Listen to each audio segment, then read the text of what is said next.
Welcome to the Monetary Mixtape with Will Hoffman, founder of Hoffman Wealth Management.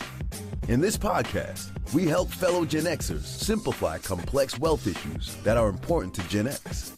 We do this by cutting out the mundane material and using a refreshing approach to finances in a way this skipped generation appreciates. Join us for this ride where we explore financial planning and wealth management as Will Hoffman draws from almost 20 years of experience and brings to you qualified guests to help be your latchkey to tricky monetary affairs. Welcome to Monetary Mixtape with your host, Will Hoffman, where we talk about the ever-forgotten Generation X. I'm Wendy McConnell. Hey there, Will. How are you?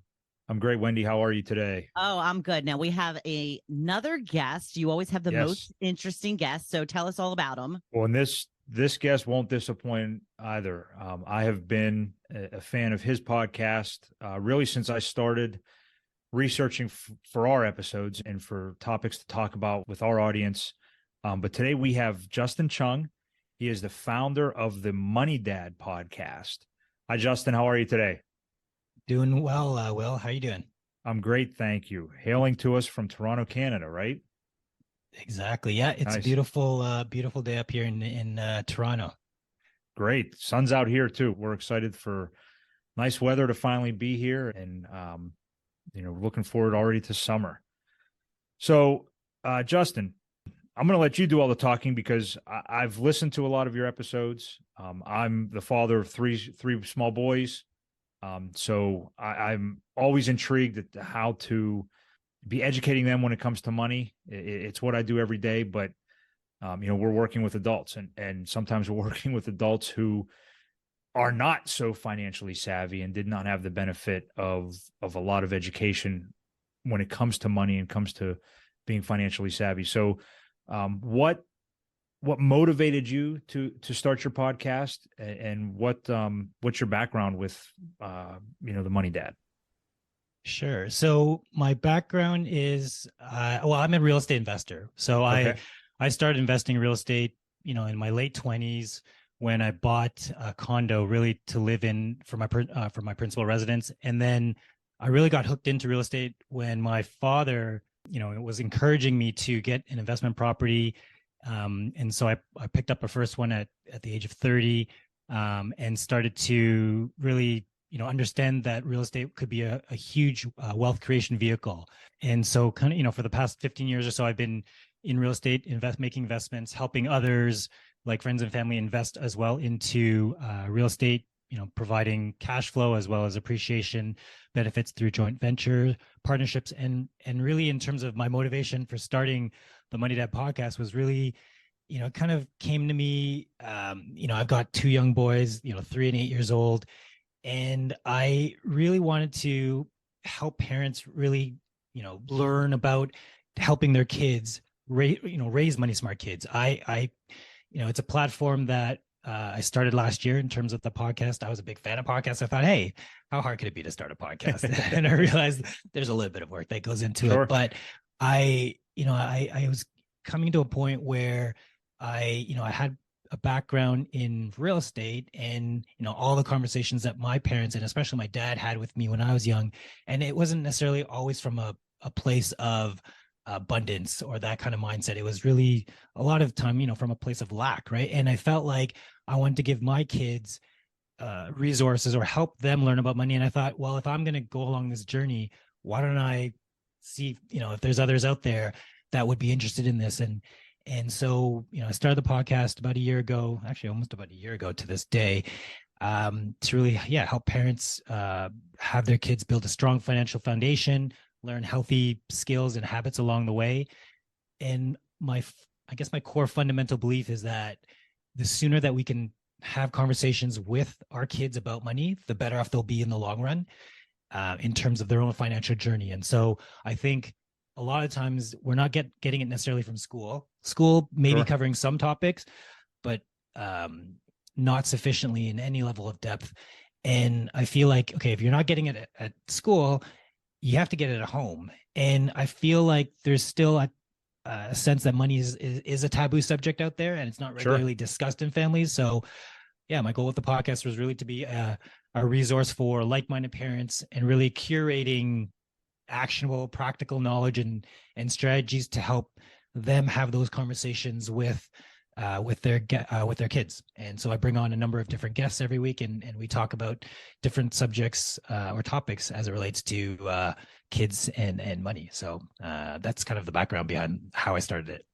Awesome. Yeah. And your guests have been very enlightening for us. And again, doing this every day, but with 3 small boys at home, it's been a great source for me. We've shared it with our clients to listen to, especially, parents, because, being part of Gen X, that financial education wasn't always a priority in school. You had touched on that. Yeah. It got glazed over while we were sitting in calculus and physics and chemistry. The real life implications of money decisions weren't something that we got in school.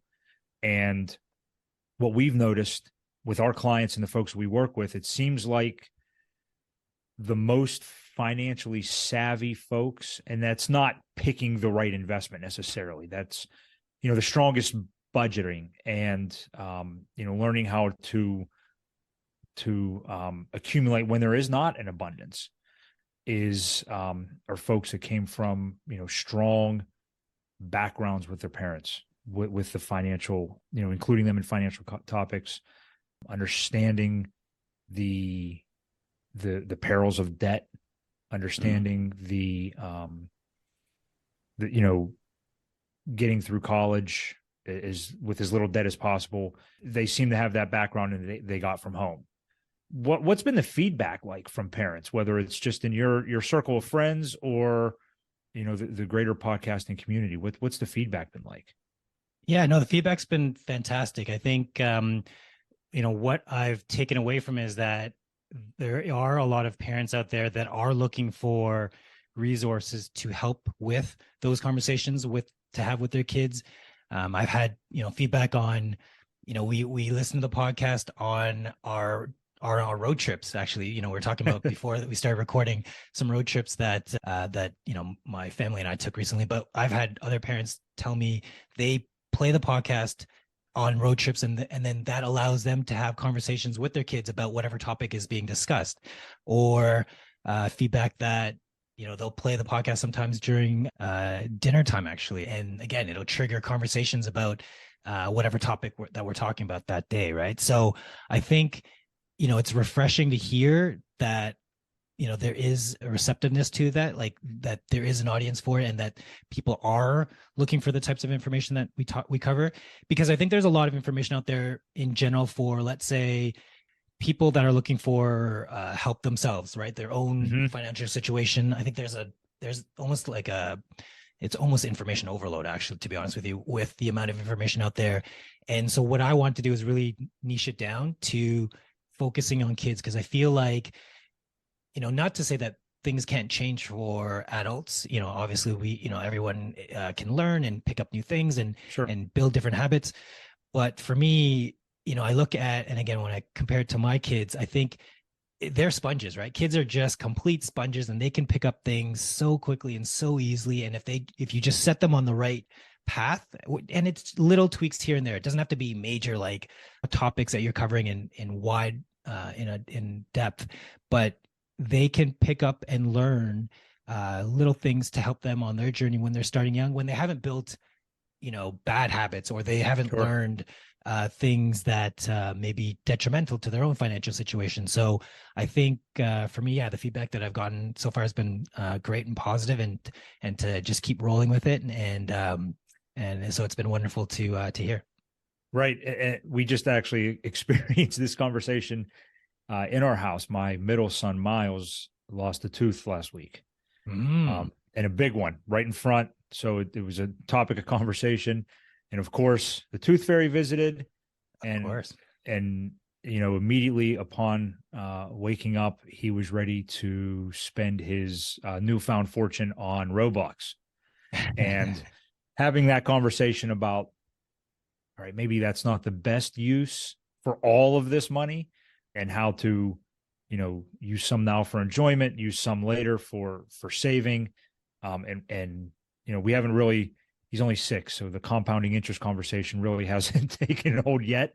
My question is, how much does the tooth fairy leave that he has all these options? Wow, yeah. I mean, I got a quarter. It was only $10. Only. And I say only $10. That's a pretty healthy, number. The size of the tooth usually dictates the. Yeah. The gift from the tooth fairy, and that was a prominent front and center tooth. So wow. I don't know that what are I don't know my teeth names. The back molars. Well, you don't lose your molars, do you? The eye. No, teeth. I don't think you ever was it the incisors? Incisors. Yeah. He probably won't get as much for an incisor as he got for the front one, but if Better I'm let using him that know correctly, that he's going to be really disappointed. You've basically set the bar now. He went into the garage and got a hammer and chisel and was ready to start taking them all out. Yeah. But it's amazing how quickly that outside influence of I need to buy Roblox. Mm-hmm. takes hold, and how quickly, like you said, they're sponges, and that could go off of the rails quickly with how you use that. And we're not even talking about what he does with his chore money that he gets for his allowance. This is just newly found fortune, and trying to rein that in immediately is something that my wife and I thought was important. Well, it's funny, like that reminds me of a situation that my oldest got in, what was it, a couple days ago. So my wife went out and came home with my youngest, and they went shopping for a gift for my youngest. It was a classmate. It was a birthday party. Okay. And they got back home, and my wife had bought him a small Transformer knockoff from the dollar store. Okay. Which was, it was from this kind of cheap plastic. And so of course my 8-year-old, speaking of outside influences, but the outside influence was, oh, my brother has one, I need to have one now. Right. And he wasn't even really into Transformers, but he was like, well, I need to have one because my younger brother has one. And so so he started getting upset because I said, well, we can't just first of all, you're older, and all the toys that you've accumulated during this time, you've had 5 years of a head start on him. But then I realized, okay, you know what? I can use this as a teaching lesson. Sure. Because, you started getting upset, and I said, okay, you know what? If you really want this toy, let's go take the money that you have in your piggy bank, and we can go to the store and get it. And then all of a sudden he kind of, stopped being upset, and he realized, oh, okay, I have money that I can use to spend. And then I tried to incorporate lessons around, okay, well, we could go back and go to the dollar store and get this toy. It's not going to be very durable. I'm going to tell you, probably in about 5 minutes, you're going to be bored of this thing. Or you can, again, take the money that you have and spend it on something a little bit more a better quality. It's going to last a little bit longer, maybe something you actually are going to enjoy and play with for a while. And so I made him actually do a little bit of research, stores and some items that again, related to Transformers. And then what happened was I said, okay, let's go. And he decided, okay, you know what? Yeah, you're right, Dad. I don't want this Dollarama kind of toy. Let's go to Toys R Us because I see this toy that I want. And again, I still didn't actually think that it was going to be a good toy because it was a toy that was really meant for younger kids. Okay. But I thought, okay, let's go through this. Right. And so we went to the store, and once you know it, that, the toy that he was looking for, the Transformer toy, he ended up not getting that toy because he was interested in Lego. He's a huge fan of Lego. He's got a million pieces of Lego. And, he was so dead set initially on getting this Transformer toy because his brother had this toy. And he realized, oh, you know what? Lego is what I actually would enjoy. And I made him go through, ask the person, how much this costs. He went to the cash and he paid for it himself using the cash that he had. We talked about, how much change you expect to get back. We talked about taxes, like how much you should include on top of that before the transaction, so you knew what to expect. So just all these kind of little things, at the end of the day, he came home, he was happy, played with his Lego. But all that being said, I think this ties back to in terms of not even just outside influences, but inside influences within the household, between siblings that can influence your choices around spending, for example. Right. Well, and it's not too far from that internal influence inside the house that creates the probably the biggest thing that plagues Gen Xers when we're trying to accumulate and trying to, build wealth and build maybe even a potential legacy is, we get caught up in keeping up with the Joneses and trying to keep pace with our neighbors or our peers or our friends. And then we make bad financial decisions, and not understanding, okay, we may feel good because we've kept pace with our neighbors, but we're putting ourselves behind the eight ball when it comes to college savings or with what our retirement looks like, or we made a bad financial decision and now we don't have an asset, but now we have a liability. And it's those outside, those, how quickly that can go from, okay, I want this because my brother has it, to I need to have this because my neighbor has it or my friends have this. And now, a catastrophe occurs and I don't have the money to weather this storm because, I bought something that I didn't need, but I felt good that I was able to keep pace with my peers.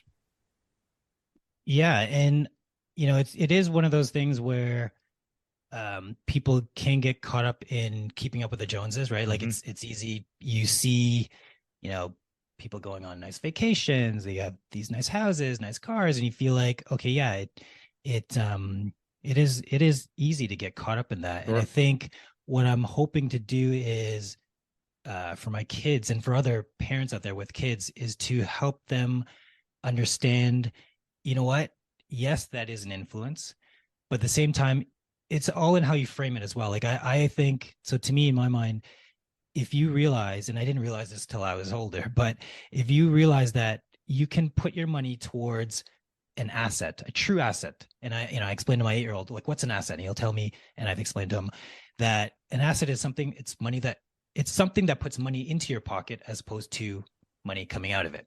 Right. And I think because if you can help kids understand that, hopefully that will influence them in saying, okay, you know what, the money that I receive from income, whether it's from a job, from entrepreneurship, activities where I start a business and sell things, whatever, that if I put aside money to invest in an asset that will return more, that will generate more money for me, that will help with decisions around spending and limiting the need to feel like, oh, I got to keep up with everyone else because they've got this and they've got this. So I think, if you have that, at least in my mind, if you have that perspective and can communicate that and can help your kids understand that, that will go a long way towards shifting their mindset from, decisions around spending to, oh, let's put aside money, saving, pay yourself first, as well as investing it to help it grow. Sure. So I guess just some questions or some things I want to talk about or unpack a little bit from this through your guests and through some of the things that you've learned. What's a great age and way to start with kids? And, Gen X is now having some older kids, maybe even kids that are out of college and moving on. If we haven't had these conversations yet, what's the best way to start? I think, the best way to start is really to start incorporating discussions around money in everything that you do. There are a multitude of opportunities to incorporate discussions in everyday life. Right. And, ideally you would start as soon as possible. So, because again, it goes back to my core belief of the sooner you start, the better off they'll be. And really, I don't know. So let's say as an example, like my 3-year-old, the other day I was trying to help him understand the differences between the coins, right? Like in money. And, I was trying to go through, okay, well, who's on, what's on this coin? What's the animal here? What's that value? Would you rather have this or that?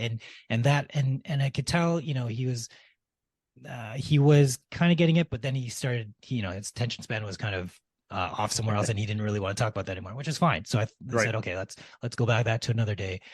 But I think even kids as young as 2-3 years old, you can do different things to start talking about money or to incorporate those discussions. Like as an example, so yesterday I had it was an Easter dinner for with family, and we got together, and it reminded me of actually last year, like 1 year ago Easter, because what happened was my sister-in-law makes these kind of like treats for all the kids. And last year, I remember there were marshmallows in this snack snack bag or whatever, snack bowl. And I remember I did the marshmallow test on my two, he would have been 2 at the time, where I said, okay, you know what? You can either get a marshmallow now or wait 5 minutes and you can get 2 marshmallows. And, this kid's, he's 2 years old. And so he said, okay, I'll do that. And of course, I set the timer, and once like every 30 seconds, he's like, can I eat yet? Can I eat it yet? And I'm like, not yet. But the good thing was, he waited the full 5 minutes. And then as soon as the timer went off, he opened up the jar and he was like, okay, digging into it. But I was happy that he lasted the 5 minutes. But I think, as kids as young as 2 or 3, that really goes back to delayed gratification, right? And that will help in, let's say, when you go through spending later on. But, that's something that you can do for young kids.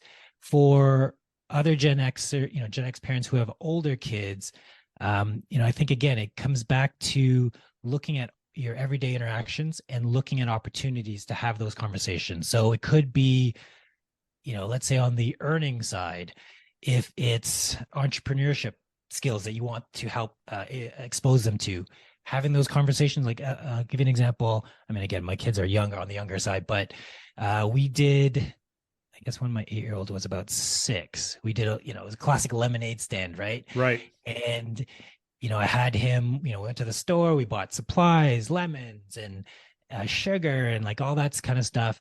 And, he made a sign, a poster, and we basically set up a stand in front of we kind of live in a cul-de-sac, but also off not Main, but, busy enough kind of thoroughfare. Yeah. And, he set up his stand, and he ended up selling, we'll call it like $60 worth of lemonade that day.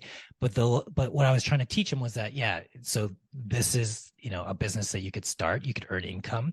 You see, it was a hot summer day. It was a way to figure out what would people want. We talked about costs. So he had to pay me back. I actually had him pay me back for the cost of like supplies and everything like that. Hey, sorry for the interruption. I know you're listening to the Monetary Mixtape because you want to learn about financial planning and wealth management. If you have any questions at the end, please head over to www.hoffmanwealth.com or look in the show notes to schedule a call with us. And then the profits he took through, which I think was, I think we spent like $20 in supplies or something like that. And, he had $45 profit. And I said, okay, you know what we'll also do is talk about giving. And so we picked a charity that he wanted to donate some of those portions of the profits to. And again, so I was trying to incorporate tying in giving to, again, the entrepreneurial aspect of things as well. And we ended up making a small donation to a charity, and then the rest he kept. And so, I think parents, as we get into summer, as the weather starts getting better, it's about seeing and talking about with their kids, starting up a business. And again, they don't necessarily have to have an entrepreneurial type background, but I think it's about having them go through and do activities and things that can generate those conversations where you can talk about, all sorts of things. Like even, let's say, for instance, at the grocery store, if your kids, I started to recently, what I would do is, I guess for my 8-year-old, I would have him make a list of grocery items that we want to get for that week. And so he put down all the different items. And then I had another column of like how many, the quantity you're going to get, and then what you expect it to cost. Cause I don't think he had any clue really of what things cost. And he, wrote down his numbers for every single item. And then on the last column, it was, I want you to track actually how much it costs. And so that, as we go through the store, and I would go through with, both the kids, and the younger one would be the retriever. He, loved putting things into the cart and everything like that. And the older one was the one tracking it on his clipboard and like, oh, this is what it actually costs. I thought it was going to be, $30 for, I don't know, like a couple of mangoes. It's, it's not, but, so it gave us an opportunity to kind of talk through, spending, on groceries and things like that. So it's really looking for opportunities, for parents to look for opportunities to have those daily conversations or those everyday moments that those conversations could be had with their kids to expose them to money and finances. Yeah. Well, and you mentioned one thing with entrepreneurship, and I wanted to, especially as we're going into summer and thinking about, Gen X and our kids, I'm drawn to and want to and think about my favorite entrepreneur from our childhood, and that was Zach Morris from Saved by the Bell. Oh yeah. Wasn't always the most upstanding citizen when it came to some of his entrepreneurial ventures, but we always try to include a little pop culture with our Gen X influence here. So was Saved by the Bell something that you watched, or you remember some of Zach's some of his schemes? I remember watching Saved by the Bell regularly as a kid. Okay. And I remember Zach, it was Zach and Slater, AC Slater. Right. And I remember watching the show, and I used to love, it was Kelly Kapowski and Jesse and Tiffany Amber Thiessen. Yeah. Oh yeah.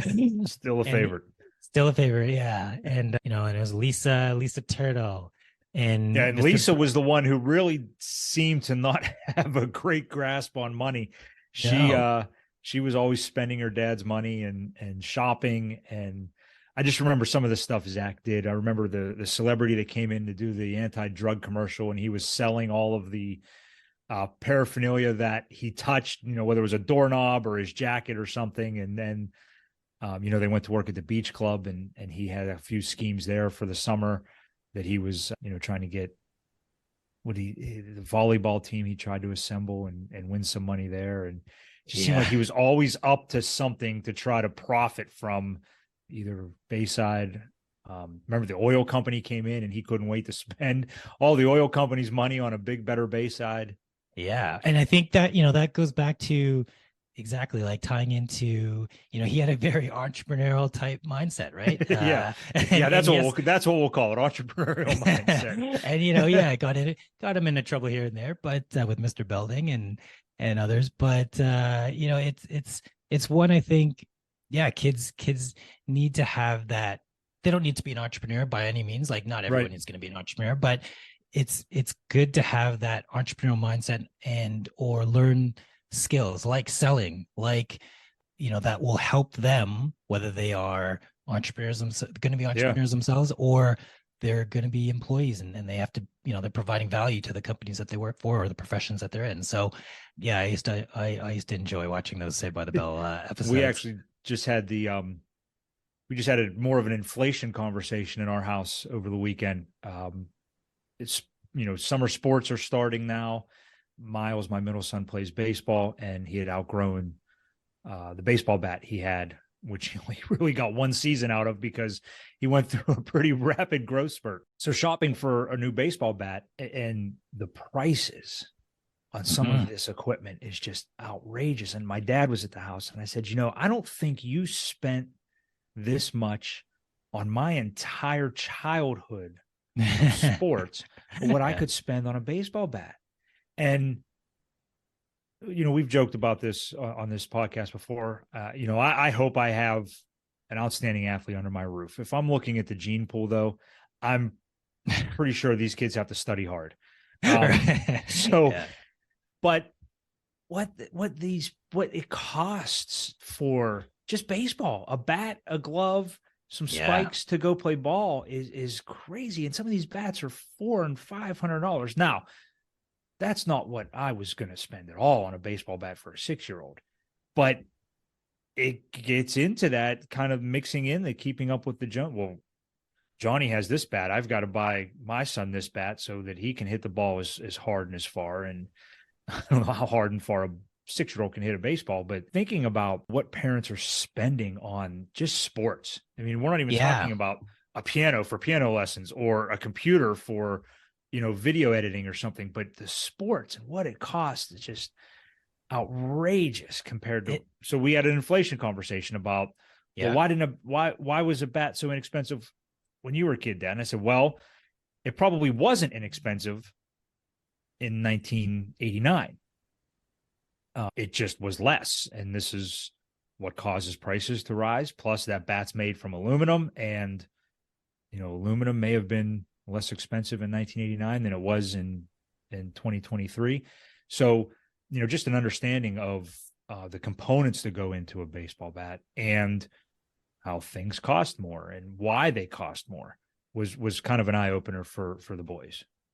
Yeah, and that's a perfect example of having that conversations about inflation and about tying it into, ensuring that the kids have that understanding of that perspective of what things cost. And hopefully that translates into, they're going to take care of it, right? Like they're Yeah. going to, it's not just something that you can just, oh yeah, it's, dad bought it and I'm going to not have any responsibility over it and not place any value of it because you had that conversation with him about that. But it is crazy how much things cost if you have, and especially if you have kids. I mean, I look at, we've got 2 kids and I look, you got 3, and just, the other day I was looking at, we're trying to figure out plans for the summer in terms of travel, right? Like Right. vacations, where do you want to go? And we looked at, so in my head, I mean, pre-pandemic, I thought I can get airfares for like less than $1,000. Right. And I've traveled places for less than $1,000, and I'm like, okay, that's kind of, how things were. And then you look at price, airfares now, Right. and Good luck. good luck. Like I would be happy if I can get it, somewhere for less than, $1,600 to, I know. and I was looking at Europe.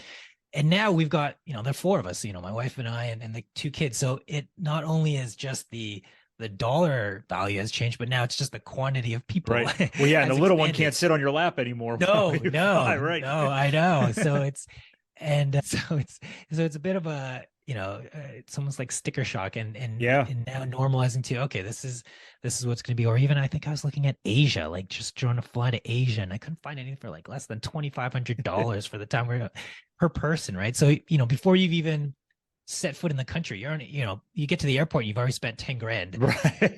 Right. and Right. You yeah, haven't even but seen the Mona Lisa yet, right? no, nothing, right? So it's one of those things where and that's why it's so important. It comes back to making them aware of what things cost, having those discussions about spending and inflation and value, right? Yeah. Needs versus wants, and having those conversations so that they can understand and appreciate that. So I have 2 more questions I want to ask you. The first one is, if somebody is finding your podcast right now and they're interested in getting started on a conversation with their kids about money and becoming more financially savvy, which one of your episodes should they hone in on as this is a great place to start? I think there's a couple of them that I would think that I could point to. One would be, actually, it's probably one of my most downloaded episodes. It's this kid that I brought on to the show. I talked to him. His name is Rishi Vamdatt.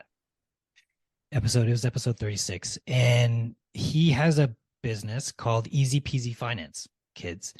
And it's really, teaching or learning personal finance concepts through kid-friendly animated videos. And so he's been doing it for the last 5 years. And I was so impressed. This kid's 13. He's been doing it for 5 years. He was 8 when he started. And, again, his parents help with some of the editing and things like that, but he's the one narrating he's the one narrating actually all these videos. And he's breaking down these concepts into ones that, just simplify things for kids. So that would be, a great resource for kids to start with. Another one that I can think of is, another one actually that I enjoyed was episode 7. This gentleman by the name of Will Rainey, he wrote a book called Grandpa's Fortune Fables. And it's a book that is meant for kids between, call it 4 to 10. And it's really fun stories to teach kids about money. He uses a lot of great analogies to explain concepts around whether it's investing, investing in the stock market, saving, and principles around that. So that's another great episode to start with as well. But I would say, yeah, look, go to the MoneyDad podcast. You can find that obviously on any of the podcasting platforms, and just, you can start with those couple that I mentioned, or there's a lot of great, and I try to bring on a diverse pool of guests to talk about Yes, I've noticed that different aspects of things. And so, yeah, dive right into, those ones to start, or dive into when things I like a lot of your episodes, they talk about the mindset around money. And that is, we've talked about some of the perils to avoid and keeping up with the Joneses, but the mindset around creating and accumulating and being comfortable with abundance or changing your mindset to acquire abundance. The psychology around money has always fascinated me, and we're going to have a lot of episodes in the future with some folks around the psychology of money.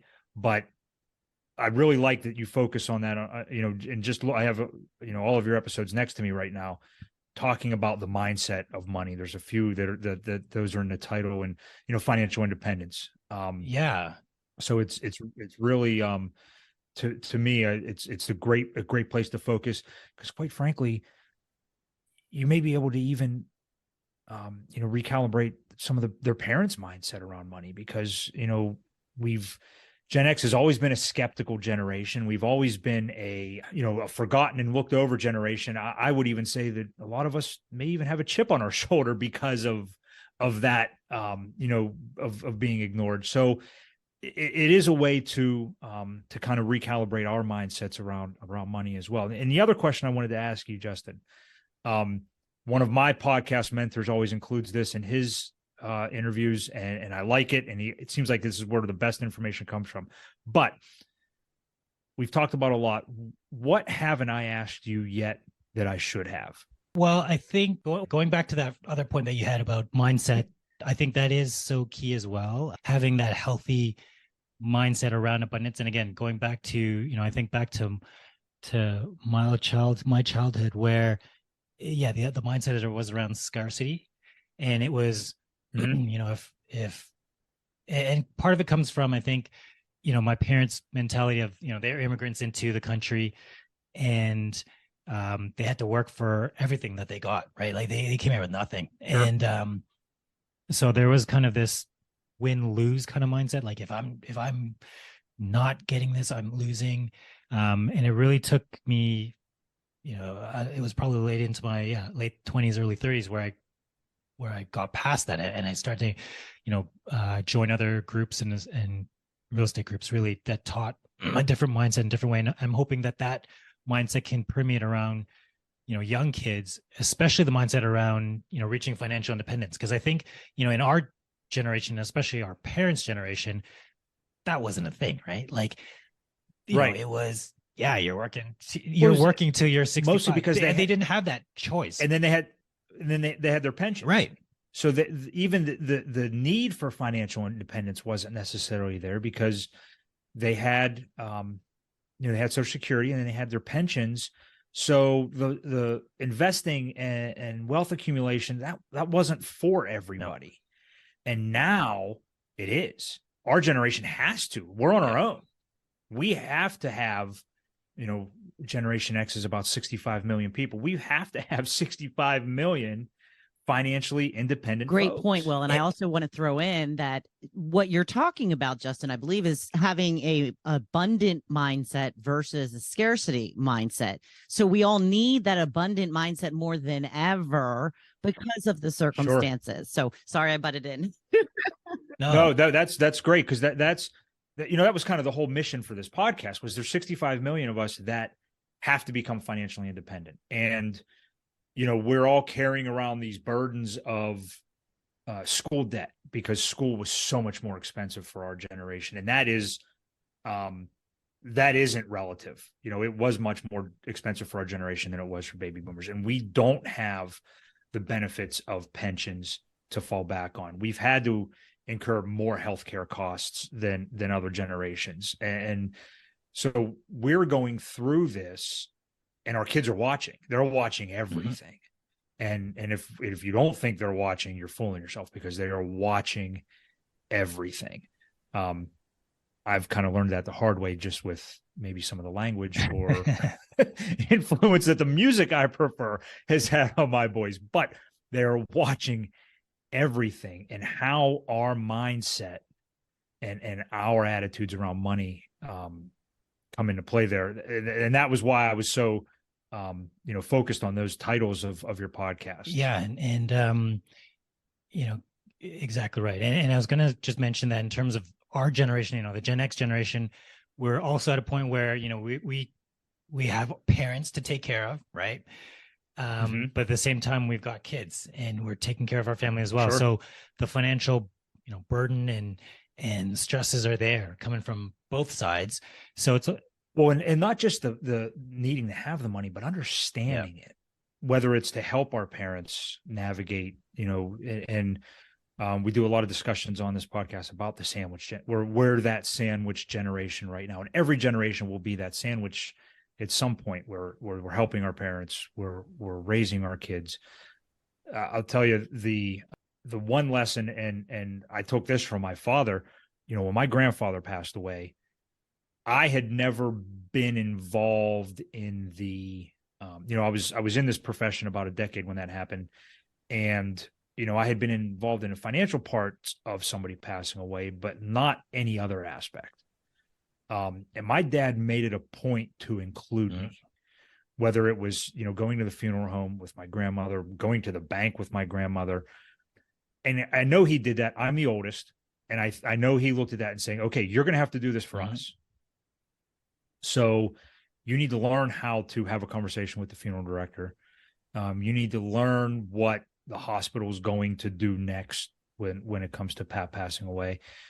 It wasn't obviously enjoyable, and getting over my own grief was important there, but understanding what that process, and that had, very little to do with the financial aspect. But that's, if I think about that, okay, now if we involve our kids in the financial parts of these conversations, it's going to make that sandwich experience, quite frankly, easier for all of us, whether we're the ones being taken care of or helping them understand the decisions that are made becomes important, including them in that process. Yeah, and I think it gets back to going, exposing our kids to those types of conversations. So, for you, your dad, it was important for you to be included in those kinds of conversations with your grandfather. And I think for me, I've always looked at, well, the best way to learn is through experience. And what better way to get your kids' experience than to actually have them go through that and have those conversations and have them do those things, because that's how they're going to learn and internalize things and grow from. Who was it? Confucius. I hear and I forget. I see and I remember. I do and I understand. That's exactly it. Yeah. Right. That's how we treat our new employees. That's how I work with my boys. And I think one of my best and favorite college professors, that was the message he gave us on the first day of class. He goes, yeah, you could stand here and listen to me. You could stand here and watch me, but by doing this, you're going to understand. And fortunately, he was an accounting professor, and he was right. That's the only way you kind of learn those things. And I think that goes back to, I think, so the question you asked me earlier was what's one thing that we haven't covered today that, you should ask. And I think it gets back to including our kids in those family financial conversations. So whether that's, conversations around spending decisions, traveling, summer camps, what summer camps that they're going to be involved with, whether that's decisions around investing. So helping them understand investing, so for instance, I don't know, the other day, I ended up actually speaking at my kids' school about investing during their highlight to financial literacy week. And it was talking to grade 3s to 5s about investing in it. And I, gave them an analogy of what it can do in terms of growing your base, growing your assets, making sure your money is working for you, and relating it to, to that age range. But, I think it's helping them understand about, the investment decisions that, you and I, that we make every day. Right. So, what do we do? And so what we do, I actually, one year, what I did was I printed off a list of the S&P 500, and I said to my 8-year-old at the time, or now, but younger, he was younger at the time, but I said, okay, look, we can be owners in all these different companies. And I tried to get him to pick out names that he would recognize. Apple, Amazon, Nike, Disney, kind of all those things. And I explained to him, okay, well, some of the business models around each of those different companies, but understanding that, if you invest in a low cost ETF, this basket of goods, you can have part ownership in all those different companies and how they do. So again, I'm a real estate investor, so I belong to this association or this group, and what they do is they mail out newsletters every month. And what I've started to do with my oldest is read some of those newsletters, and we'll talk about like interest rates and the economy and population growth and examples of people taking action in the real estate space and investments and things like that. But so I think this all ties back into really involving our kids in those conversations. And again, it doesn't have to be a formal sit down. I think it can happen over the dinner table, on car rides, at the soccer game while your other kids in a program. Like, these are things that I think that would be my main drill home point, would be making sure that we incorporate these discussions with our kids. Yeah, because it's happening all around us all the time, and there's opportunities everywhere you go, and especially as you're hitting the road this summer. After you're done listening to the Monetary Mixtape, make sure that you check out MoneyDad podcast. Justin, how if folks want to get in touch with you or have other questions, how do they do that? They can so they can go to moneydadpodcast.com for the website, and if they do want to contact me, they can reach me through that or on my Instagram at MoneyDad podcast as well. They can send me a message there. Okay. But I would encourage all the parents out there who are listening, who want to get into and have a resource that they can turn to on all different topics about money and kids, to subscribe to the MoneyDad podcast. And you can go to any of the popular platforms to do so. But I encourage everyone to have those conversations and start talking about about that with your kids today. Yes, tremendous insight on the podcast. Make sure that you check it out. And you can always reach us through hoffmanwealth.com. Very active on LinkedIn. Just on there is Will Hoffman. And if you have any questions, please feel free to reach out to us. Justin, thank you very much. Thank you what you're doing for our kids. Again, these are things that weren't available when we were kids. So these resources are tremendously important for raising financially savvy kids and really perpetuating what we try to do to the next generation. So again, personally, I thank you. I think it's something our profession should be focusing on a lot more. So again, thank you for the impact that you're having. You're welcome. And thanks for having me on. It was a pleasure. Wendy, take us home. Okay, Will, thank you for joining us today on Monetary Mixtape. Please like, follow, and share this podcast with your friends. Until next time, I'm Wendy McConnell.